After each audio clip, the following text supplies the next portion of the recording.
Welcome to the Militia gaming community. I'm Trigger, and we got a new drop for Need for Speed Unbound today, and let's just say it's kind of spicy. We got a little bit of customization news. We got information about the graphics and boosting and part removal and some new customizable character poses. All right, let's go.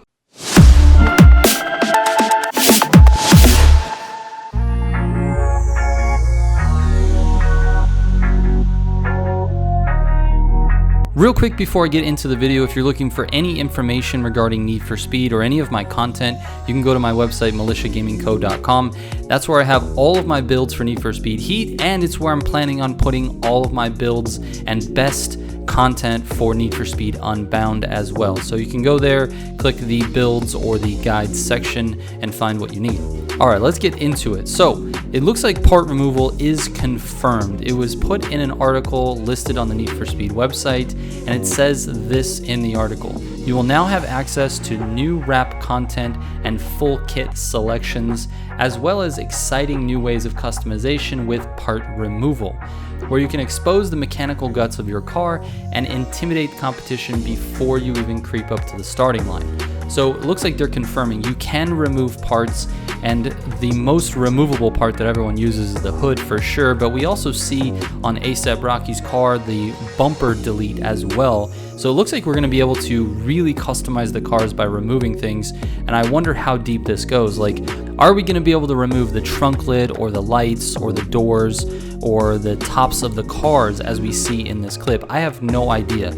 But it looks like we are going to be given a little bit more control over the customization by being allowed to remove the parts. Aside from this, there's one thing that there was a huge question going into Need for Speed Unbound after the original trailer, and that is, are we going to be able to remove or turn off the graphics? And they've confirmed that you will be able to just drive your car around with no graphics. Now, whether that's because you didn't equip them or because there's a setting that says you can turn them off, here's the line that they wrote in the article. It says, "Let's be clear, you can still whip around hyper-realistic cars in breathtaking locales."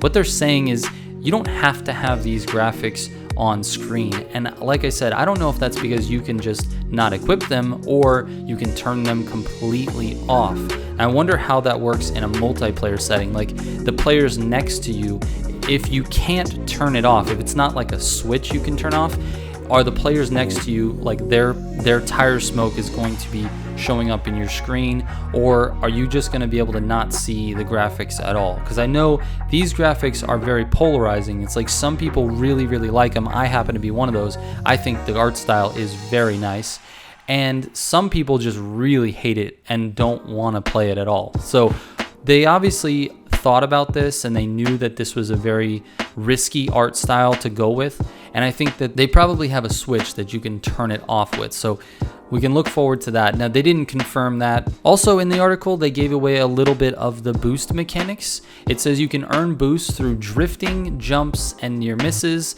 and I noticed in the trailer you can also earn boost from drafting other players and other AI.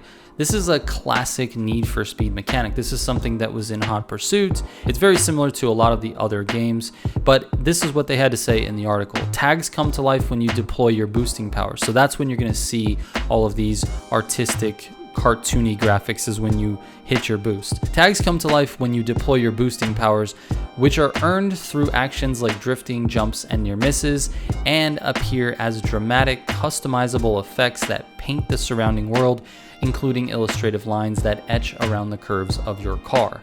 So they're really going deep with the cartoon customization. They really want you to have that stuff, and this really makes me think it might not just be an art style. This actually could be a way for Need for Speed to monetize the game in sort of a microtransaction way. Like, for example, the Crew 2 does this. You can buy certain packs that'll give you certain customizations that are, unlocked for your car. I think this might be a way for them to monetize the game, which was a big problem in Heat. I know a lot of people don't want microtransactions, but here's the bottom line. If there are microtransactions in the game and the game is earning money, if it actually earns a lot of money after launch, then EA has a lot more reason to keep it around and support it with more content, and Criterion will keep their jobs a little bit longer, which is what we all want. I want them to support the game for longer.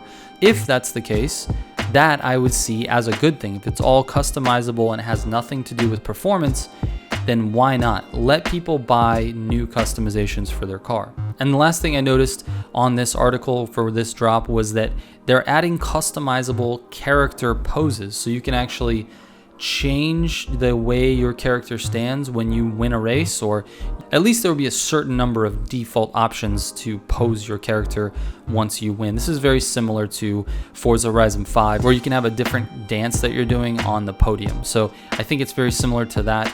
There's nothing really that new or groundbreaking there, but I definitely think it's notable because it's not something that we've seen too much in a Need for Speed game. And honestly, that's it, guys. It's a pretty short little video, but I wanted to make it easy to consume, short for you, so you don't have to sit through something super long. If you have any questions about this, don't be afraid to hit me up on my DMs. They're always open for everyone. And shout out to all the Militia subs. And don't forget, if you want to become a member, you can do so. Our membership tiers are $5 and $10, and you get custom emotes, custom badges, members only streams, all kinds of good benefits there, and you'll be supporting the channel a little bit more. Thank you so much for watching. I will catch you on the next one. Trigger out.